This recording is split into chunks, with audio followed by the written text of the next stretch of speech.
Hello दोस्तों, welcome back to tips.com। मैं हूं आपका अपना अकाउंटिंग दोस्त सरबजीत सिंह।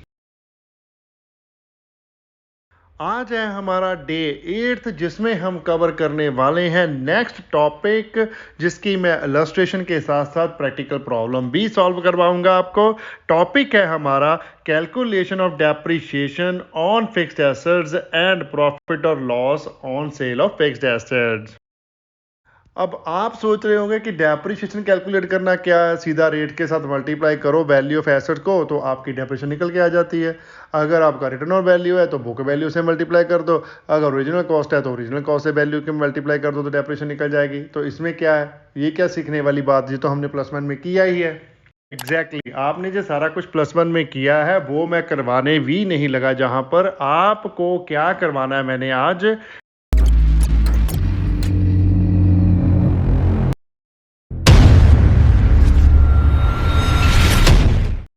डेप्रिसिएशन का अमाउंट आपने कैलकुलेट करना है फिक्स्ड एसेट पर। कब?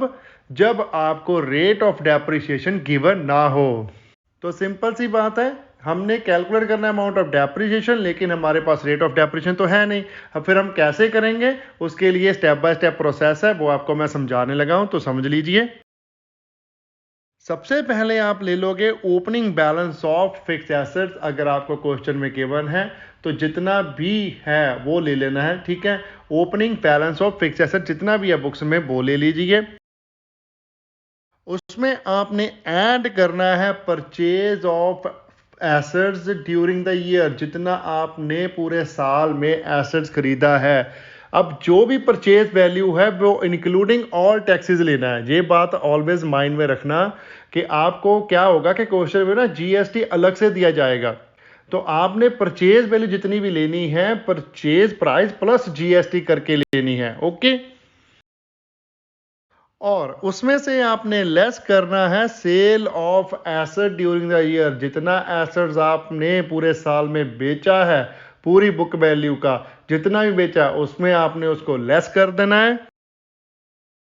उसके बाद आपने लेस करना है क्लोजिंग बैलेंस ऑफ एसेट। जितना भी एसेट, जो भी एसेट आपको क्वेश्चन में गिवन है उसका जो क्लोजिंग बैलेंस है वो भी लेस कर देना है। जो भी आपका नेट अमाउंट बचता है वो आपका निकल के आएगा डेप्रिसिएशन, जो आप चार्ज करोगे इनकम एंड एक्सपेंडिचर अकाउंट में। ठीक है, ज्यादा मुश्किल काम नहीं है। क्या करना है, opening balance plus purchases minus cell minus closing balance, तो नेट क्या निकला, डेप्रीसिएशन। तो सिंपल सी बात है, कुछ ज्यादा कॉम्प्लिकेटेड नहीं है। अब मैं एक प्रैक्टिकल इलस्ट्रेशन करवाता हूं इसकी, जिसके साथ आपको ये और भी अच्छे तरीके से क्लियर हो जाएगा कंसेप्ट सारे का सारा। इलस्ट्रेशन नंबर 19 है हमारे पास। उषा पब्लिकेशन की बुक क्या हम सिलेबस कर रहे हैं, तो उसमें से इलस्ट्रेशन उठाएंगे, ओके। तो चलिए देखते हैं illustration. Calculate the amount of depreciation to be charge to income and expenditure account for 31 March 2015। और हमारे पास दिया हुआ है एसेट कौन सा, फर्नीचर, जिसका ओपनिंग बैलेंस भी दिया है, क्लोजिंग भी दिया हुआ है 16 और 17 का, ओके। और purchase of furniture on the last date of the year given है हमारे पास, और sale of furniture during the year दी हुई है 2000 from another state. IGST applicable on this purchase is 12%। तो सोल्यूशन करने से पहले मैं आपको समझा देता हूं। देखिए हमारे पास ओपनिंग बैलेंस भी गिवन है, क्लोजिंग भी है, परचेज अमाउंट भी गिवन है, सेल अमाउंट भी गिवन है। जो मैंने आपको 4 आइटम बोला था, प्लस माइनस करने से आपका क्या आंसर आता है ना। लेकिन इसमें एक चीज है, क्या, IGST applicable on this purchase is 12%। ये भी मैंने आपको बताया था एक्सप्लेनेशन टाइम कि अगर टैक्सेस हैं तो उसको आपने परचेज में इंक्लूड करना है। लेकिन इस क्वेश्चन में आपको एक और पॉइंट दे दिया, जहां पर लिख दिया purchase of furniture on last date of the year. साल की आखिरी तारीख पर परचेज किया हुआ है फर्नीचर। तो इसका क्या मतलब है, जो भी IGST है हमारा वो हम एसेट की कॉस्ट में ऐड नहीं करेंगे, as a input tax credit हम कैरी फॉरवर्ड करेंगे फॉर नेक्स्ट ईयर, ओके। तो अगर आपने टैक्स कैरी फॉरवर्ड करना होता है as a input tax credit, तो ये हमारा बन जाता है एसेट, तो ये जाएगा बैलेंस शीट में, तो एसेट अकाउंट में तो जानेगा नहीं ये। ना ही इनकम एक्सपेंडिचर अकाउंट में जाएगा, ये सीधा जाएगा बैलेंस शीट में। यही इस क्वेश्चन में कंफ्यूजन है। तो चलिए इसको मैंने दूर कर दिया, आगे हम सोल्यूशन करते हैं इसका। तो चलिए करते हैं हम इसका सोल्यूशन, और सबसे पहले लिखते हैं हम कैलकुलेशन अमाउंट ऑफ डेप्रिसिएशन। तो सबसे पहली आइटम हमारी आ जाएगी फर्नीचर एज ऑन 1 अप्रैल 2016। देखिए क्वेश्चन में हमारे पास है जे 25,000। तो सोल्यूशन में भी लिख देते हैं इसे हम, फर्नीचर एज ऑन 1 अप्रैल 2016 कितना है 25,000। अब हम इसमें ऐड करेंगे परचेज ऑफ फर्नीचर। तो हमने जो जीएसटी वगैरह है उसको अलग से कैलकुलेट करके दिखा देना है। तो पहले मैं वही आपको जनरल एंट्री डलवाई देता हूँ। General entry for the purchase of furniture. अब फर्नीचर हमारा आ रहा है, कम्स इन हो रहा है, उसको हम डेबिट करेंगे। इनपुट IGST हमारा क्या है, खर्चा है, हमने पे किया है सरकार को। अगर तो वापस मिल गया ठीक है, नहीं तो क्रेडिट तो लेंगे ही। या तो इसको खर्चा मानो या एसेट मान लो। एसेट है तो कम्स इन ही हो रहा है ना, अभी हम पेमेंट कर रहे हैं इसके अगेंस्ट। तो 15,000 का 12% किया, ये बन गया 1,800। तो फर्नीचर हमारा 15,000 है, ठीक है। और 2 लिख देंगे कैश या फिर वेंडर, वो हमें बताया नहीं है तो हम वेंडर लिख देते हैं। तो टोटल अमाउंट हमारा वेंडर को जो चला गया वो है 16,800, लेकिन फर्नीचर को कितना गया 15,000 ही, क्योंकि हमने जो IGST है वो कैरी फॉरवर्ड किया है। इसको हम डालेंगे बैलेंस शीट में। ओके, तो आप जो अपने क्वेश्चन में फर्नीचर का अमाउंट ऐड करोगे वो तो उतना ही करोगे जितना डेबिट हुआ है। तो करिए add purchase of furniture during the year 15,000। ये ऐड करने के बाद 25,000 प्लस 15,000 किया तो हमारे पास आ गया टोटल 40,000। आगे हमें इलस्ट्रेशन में गिवन है sale of furniture during the year 2,000, तो वो हमारी लेस होगी। तो लिखिए less sale of furniture during the year 2,000। तो जब हमने इसको सब्ट्रैक्ट किया 40,000 से 2,000 तो नेट हमारे पास निकल गया 38,000। और इसी प्रकार में लास्ट में हमारे पास फर्नीचर एज ऑन 31 मार्च 2017 दिया हुआ है 34,000, जिसको हम बोलते हैं क्लोजिंग बैलेंस। तो ये भी हमारा लेस होगा। तो लेस कीजिए क्लोजिंग बैलेंस ऑफ फर्नीचर 34,000। तो अब हमारे पास जो नेट निकल के आया वो आएगा amount depreciation on furniture 38,000 minus 34,000। तो डेप्रिसिएशन आ गई हमारी 4,000 ओनली। ओके, तो चलिए आगे बढ़ते हैं हम और नेक्स्ट टॉपिक कवर करते हैं loss on sale of fixed assets. अब हमने डेप्रिसिएशन का अमाउंट तो कैलकुलेट कर लिया प्रीवियस टॉपिक में, लेकिन अब हम डेप्रिसिएशन के अमाउंट के साथ साथ loss on sale of fixed asset का अमाउंट भी कैलकुलेट करेंगे। वो कैसे करेंगे? अब इस केस में आपको रेट ऑफ डेप्रिसिएशन गिवन होगा, आपकी जो फिगर मिसिंग होने वाली है वो होगी loss on sale of fixed assets. जहां फिर प्रॉफिट निकलेगा जहां फिर लॉस निकलेगा, ठीक है। तो चलिए इसका भी वर्किंग नोट मैं आपको समझा देता हूं। सबसे पहले हम लिखेंगे opening balance of fixed asset which is sold during the year. अब जितने का भी एसेट्स आप साल में बेच रहे हो उसकी ओपनिंग वैल्यू लेनी है, टोटल एसेट्स का ओपनिंग बैलेंस नहीं लेना। अगर सपोज आप फर्नीचर बेच रहे हो तो फर्नीचर का ओपनिंग बैलेंस नहीं उठा लेना है, फर्नीचर में से कौन सा फर्नीचर आपने बेचा है, ठीक है। सपोज आपके पास 1 लाख का फर्नीचर है जिसमें टेबल्स इंक्लूड है, अलमीराज इंक्लूड है, आपके चेयर्स इंक्लूड है, कंप्यूटर टेबल्स इंक्लूड है, काफ़ी तरह का फर्नीचर है आप में, लेकिन आप उसमें से 10,000 के ओनली चेयर्स बेच रहे हो। तो आपने चेयर्स की बुक वैल्यू लेनी है, ओपनिंग जितनी भी होगी साल में। ओके, वो आपको गिवन होगी। जस्ट इन शॉर्ट में आपको लिखकर बताया होगा कि टोटल फर्नीचर इतने का है, उसमें से आपने 1/3 बेचा, 1/4 बेचा, 1/5 बेचा या हाफ बेचा, ऐसे लिखकर बताया होगा, ठीक है। अगर 1/3 बेचेंगे तो आपकी opening value of furniture which will be sold की ड्यूरिंग द ईयर क्या हो जाएगी, 10,000 का 1/3 कितना 3,333। ओके, आप 1/4 ले लो, मैं आपको एग्जांपल ही दे रहा हूं। अगर 1/4 है तो 2,500 हो जाएगा। ओके, ओपनिंग बैलेंस आपने जो एसेट बेचना है उसको कैलकुलेट करने के बाद आपने कैलकुलेट करना है amount of depreciation and subtract कर देना है इसको ओपनिंग बैलेंस में से। ओके, डेप्रिसिएशन कैसे कैलकुलेट करनी है? डेप्रिसिएशन आपकी चार्ज होगी up to the date of sale, जब एसेट बिक रहा है तब तक की डेप्रिसिएशन लगेगी from the starting of the year. Suppose आपका साल स्टार्ट हो रहा है 1 अप्रैल से और आप एसेट बेच रहे हो 1 अक्टूबर को, मींस कितने मंथ हो गए आपके जिस पे डेप्रिसिएशन लगेगी? अप्रैल, मई, जून, जुलाई, अगस्त, सितंबर। 1 अक्टूबर है तो अक्टूबर इसमें नहीं इंक्लूड होगा, अप टू सितंबर तक ही लगेगी, 30 सितंबर तक। तो जो टोटल मंथ हो गए आपके 6। ओके, तो जितने भी आपकी ओपनिंग वैल्यू ऑफ एसेट हैं उसको मल्टीप्लाई करोगे रेट ऑफ डेप्रिसिएशन से और मल्टीप्लाई करोगे जितने भी मंथ्स हैं divided by total month in a year, means 12। Okay, अब इसके बाद आपने लेस करना है सेल वैल्यू ऑफ एसेट्स। ये आपको क्वेश्चन में गिवन होगी, सिंपल कुछ भी इसमें कैलकुलेट नहीं करना, जितने का आपने एसेट बेचा है वो यहां पर लिख दोगे आप, sale value of assets. Okay, opening balance में से आपने डेप्रिसिएशन और सेल प्राइस लेस कर दिया तो आपके पास बचेगा अमाउंट कौन सा? प्रॉफिट या फिर loss on sale of fixed assets. Okay, ये आप कैलकुलेट करने आए थे, ये निकल जाएगा। तो इसकी भी मैं इलस्ट्रेशन करवा देता हूं जिसके साथ ये भी आपको प्रैक्टिकली भी अंडरस्टैंड हो जाएगा टॉपिक अच्छे तरीके से। तो चलिए उषा पब्लिकेशन की बुक की हम इलस्ट्रेशन नंबर 20 सॉल्व करते हैं। On 1st April 2017, the book value of sports equipment was 30,000. On 1st December 2017, 1/3 of the sports equipment was sold for 7,000. And another sports equipment was purchased for 24,000 on 1st January 2018.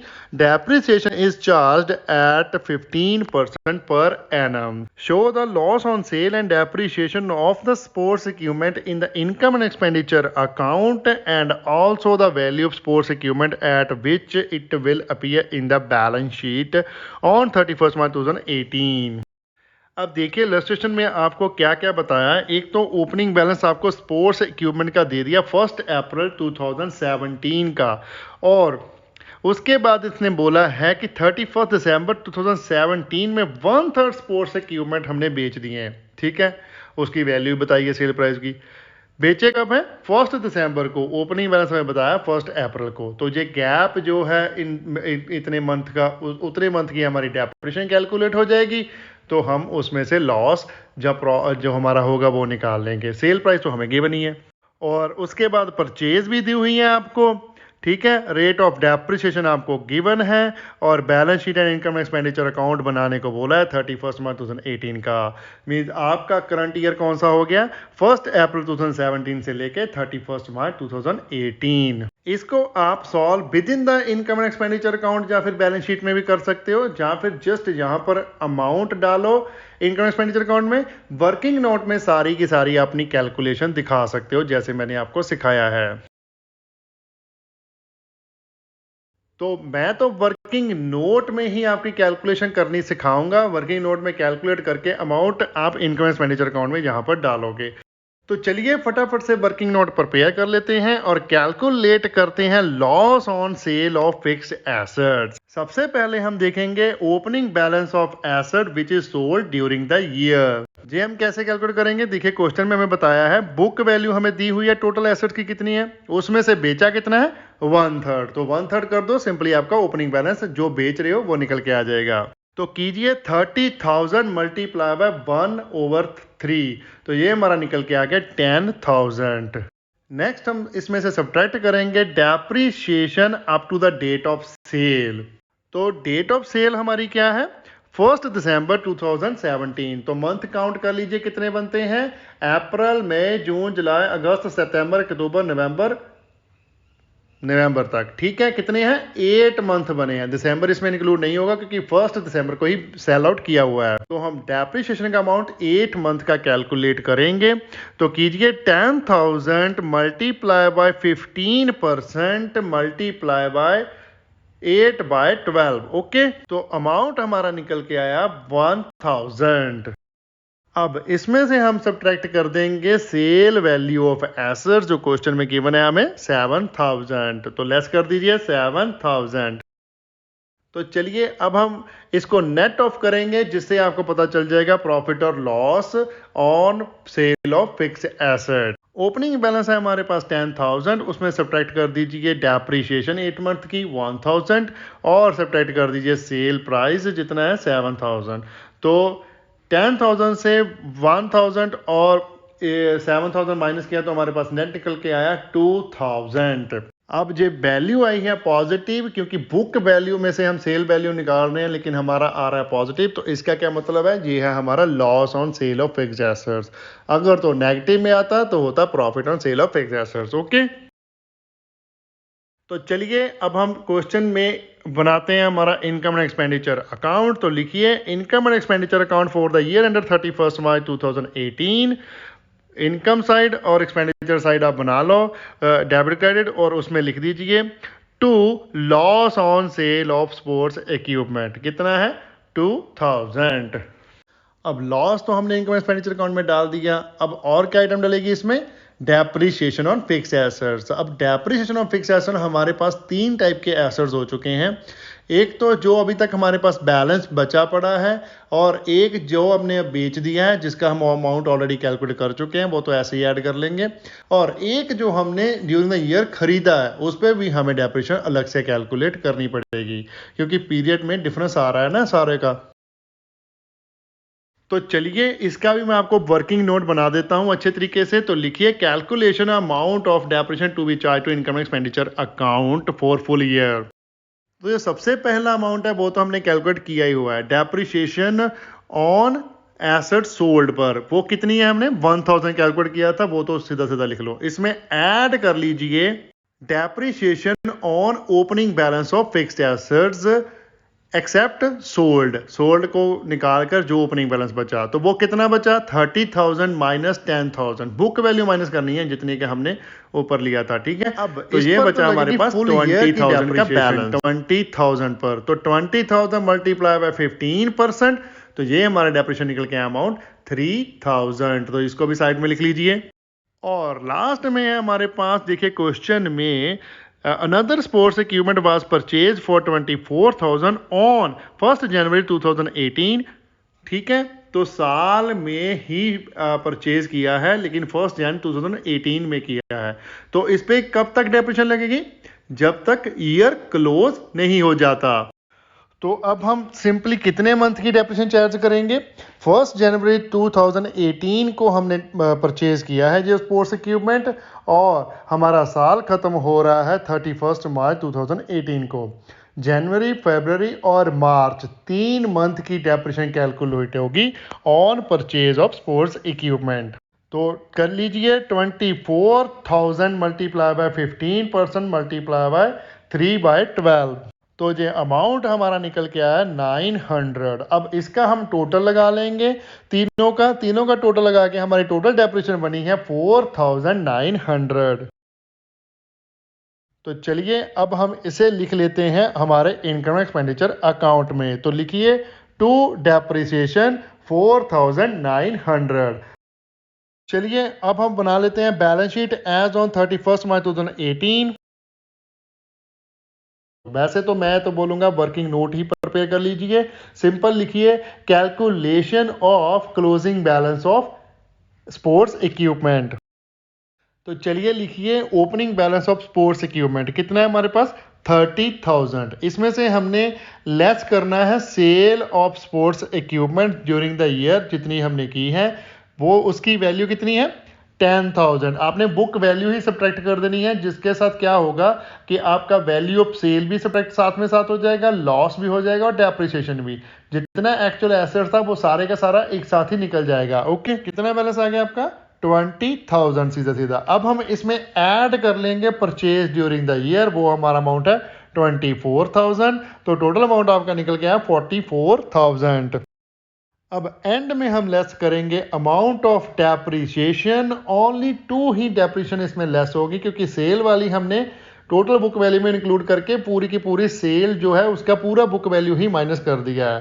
तो आपने opening balance जो रह गया था उसकी depreciation plus जो नया sports equipment आपने परचेज किया है उसकी डेप्रीशिएशन ही सब्ट्रैक्ट करनी है। तो डेप्रीशिएशन का अमाउंट कितना आएगा, 3,000 प्लस 900, 3,900। तो जब ये सब्ट्रैक्ट करेंगे तो नेट एसेट की वैल्यू आपके पास निकल के आए 44,100। ये है हमारा closing balance of sports equipment. तो चलिए इसको लिखते हैं बैलेंस शीट में एसेट साइड, क्योंकि स्पोर्ट्स इक्विपमेंट हमारा एसेट होता है ना। तो लिख दीजिए स्पोर्ट्स इक्विपमेंट कितना, 40,100। क्लियर। तो चलिए आगे हम देख लेते हैं calculation of depreciation on fix assets के प्रैक्टिकल प्रॉब्लम्स उषा पब्लिकेशन की बुक में से। 30th क्वेश्चन है हमारे पास, लिखा है calculate the amount of depreciation to be charge to income expenditure account for the year 2015। और इसमें ऑफिस इक्विपमेंट का आपको ओपनिंग एंड क्लोजिंग बैलेंस दिया हुआ है। लिखा है purchase of office equipment during the year is 22,000 and sales of office equipment during the year is 16,500।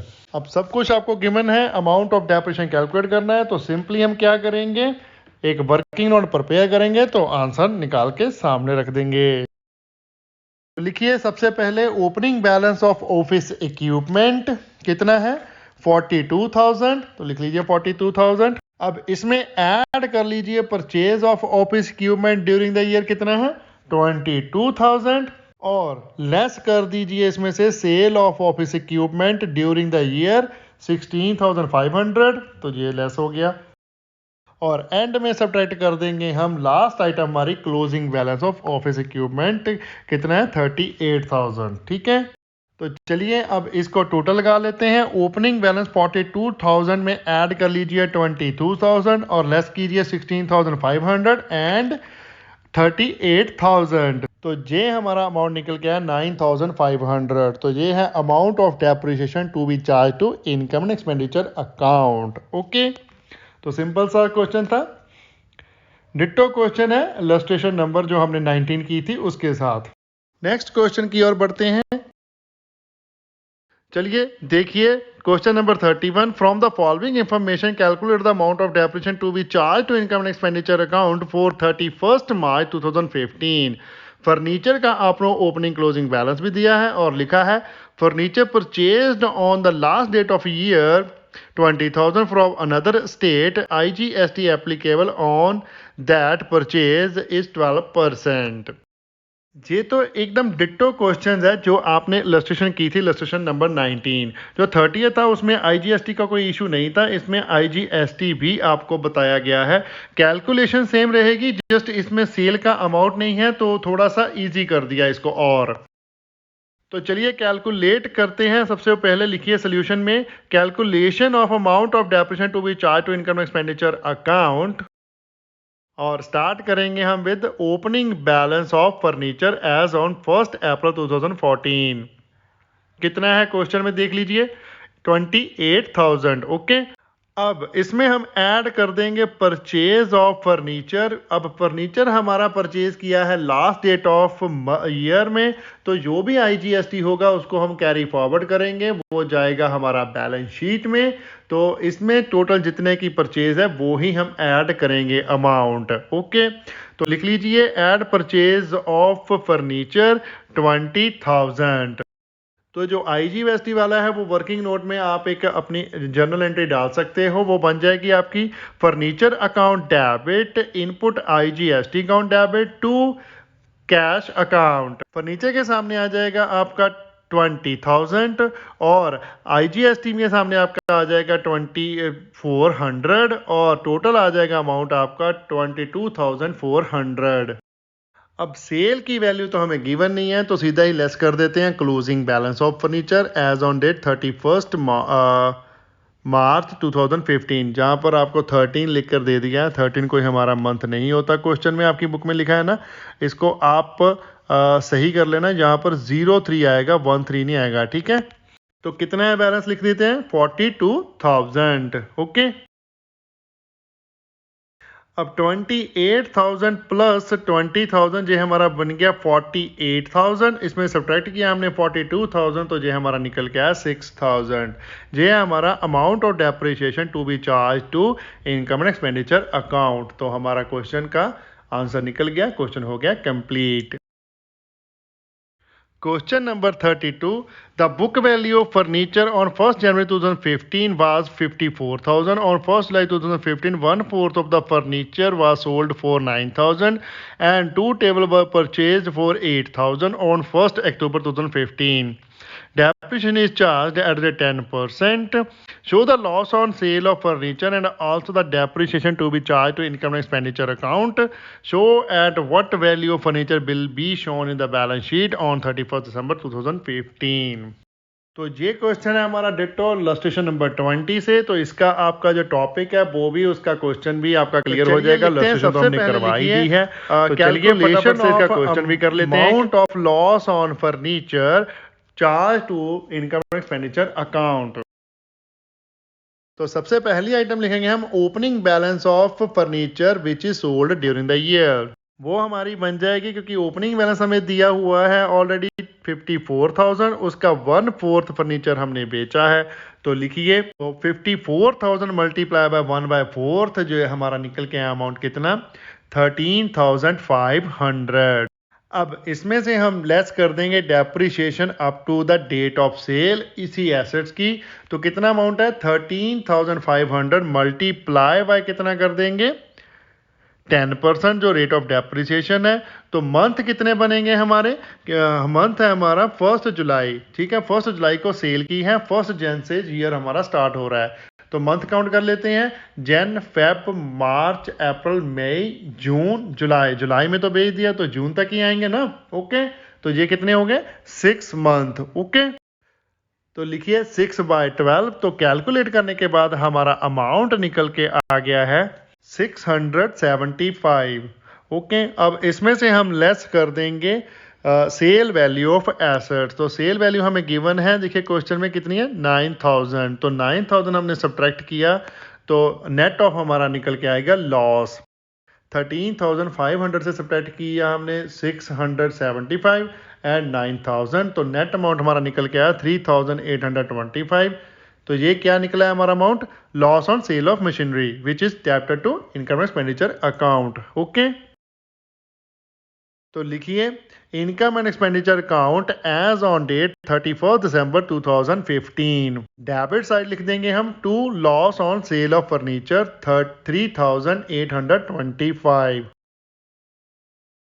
इसके बाद हम कैलकुलेट कर लेते हैं डेप्रिसिएशन का अमाउंट। तो वर्किंग नोट प्रिपेयर कर लीजिए calculation of amount of depreciation to be charge to income expenditure account for the year 2015। सबसे पहली डेप्रिसिएशन जो एसेट हमने बेचा है वो तो कैलकुलेट किया ही हुआ है। तो वो लिख देते हैं डेप्रिसिएशन ऑन एसेट सोल्ड कितना है वो 675। ये तो हमने कैलकुलेट किया है तो इसलिए हम सीधा सीधा लिख दिया।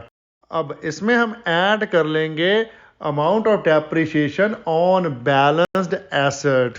कितना है हमारे पास 3/4 हमारा बच गया है। कितना है वो 54,000 मल्टीप्लाई बाय 3/4 या फिर ऐसे कर लो या 54,000 माइनस 13,500 कर लो। ये हमारा बच गया है 40,500। इसको हम फुल ईयर की डेप्रिसिएशन चार्ज करेंगे तो मल्टीप्लाई कर लीजिए 10/100 से। तो ये हमारी डेप्रिसिएशन आ जाएगी 4,050। अब इसमें हम ऐड कर लेंगे जो हमने एसेट खरीदा है उसकी डेप्रिसिएशन। तो खरीदा है हमने 8,000 का एसेट्स और खरीदा है 1 अक्टूबर 2015 को और हमारा ईयर एंड हो रहा है 30 दिसंबर 2015। तो अक्टूबर नवंबर दिसंबर 3 मंथ की इस पे डेप्रिसिएशन चार्ज होगी। तो 8,000 मल्टीप्लाई बाय 10% मल्टीप्लाई बाय 3/12। तो डेप्रिसिएशन का अमाउंट हमारा आ जाएगा 200। तो हम टोटल कर लेते हैं अमाउंट ऑफ डेप्रिसिएशन हमारा 675 प्लस 4,050 प्लस 200। तो टोटल आया हमारा 4,925। ये आया हमारा amount of depreciation to be charge to income expenditure account. तो लिख देते हैं इसको इनकम एक्सपेंडिचर अकाउंट में। तो लिखिए टू डेप्रिसिएशन कितनी 4,925। तो ये हमारा इनकम एक्सपेंडिचर हो गया है प्रिपेयर। अब हम बना लेते हैं बैलेंस शीट। तो लिखिए balance sheet as at date of 31 December 2015। अब हम निकालेंगे क्लोजिंग बैलेंस ऑफ एसेट। तो क्या करेंगे उसमें से हम करेंगे opening balance plus purchases minus cell minus depreciation. तो ओपनिंग बैलेंस ऑफ एसेट्स है हमारे पास 54,000। अब इसमें ऐड कर देते हैं परचेज ड्यूरिंग द ईयर, कितना है 8,000। तो ये हमारा टोटल आ जाएगा कितना 62,000। अब इसमें से हम सब्ट्रैक्ट कर देंगे सेल ऑफ एसेट्स की बुक वैल्यू। कितनी बुक वैल्यू उसकी 13,500। ओपनिंग वाली ही सब्ट्रैक्ट कर देंगे हम, ताकि कोई हमें डेप्रिसिएशन का भी इशू ना आए। ओके, तो ये सब्ट्रैक्ट करने के बाद हमारा बैलेंस आ गया 48,500। अब इसमें से हम डेप्रिसिएशन का अमाउंट सब्ट्रैक्ट करेंगे। ओनली टू डेप्रिसिएशन सब्ट्रैक्ट करेंगे। एक तो जो ओपनिंग बैलेंस बचा था उस पे जो हमने कैलकुलेट की है 4,550, और जो हमने न्यू एसेट परचेज किया है उसकी 200। तो टोटल डेप्रिसिएशन कितनी सब्ट्रैक्ट होगी हमारी 4,250। तो net closing value of asset हमारी निकल के आई है 44,250। तो चलिए लिख देते हैं इसको अपने बैलेंस शीट में। क्या लिखेंगे, फर्नीचर अकाउंट कितना आ जाएगा 44,250। तो ये हमारा बैलेंस शीट भी कंप्लीट हो गया। अगर कोई डाउट है तो एज यूजल मेरा जो लाइन है मैं आपको बोलूँगा कि प्लीज़ कमेंट कीजिए, हमारे यूट्यूब पर कमेंट कीजिए, इंस्टाग्राम पर हमें डीएम कीजिए, फेसबुक पर हमें मैसेंजर पर मैसेज कीजिए, या फिर हमें मेल कीजिए अपने क्वेश्चन, हम उसका रिप्लाई ज़रूर करेंगे। ठीक है, वीडियो को लाइक करना मत भूलिएगा, कमेंट कीजिए और शेयर करें अपने फ्रेंड्स एंड रिलेटिव के साथ जितना ज़्यादा हो सकता है। चैनल को सब्सक्राइब करना मत भूलिएगा, बेल आइकन को प्रेस करें ताकि कोई लेटेस्ट वीडियो की नोटिफिकेशन मिल सके। Thanks for watching, bye bye, good morning, good afternoon, good evening, good night. जब भी आप वीडियो को देख रहे हो, सत श्री अकाल।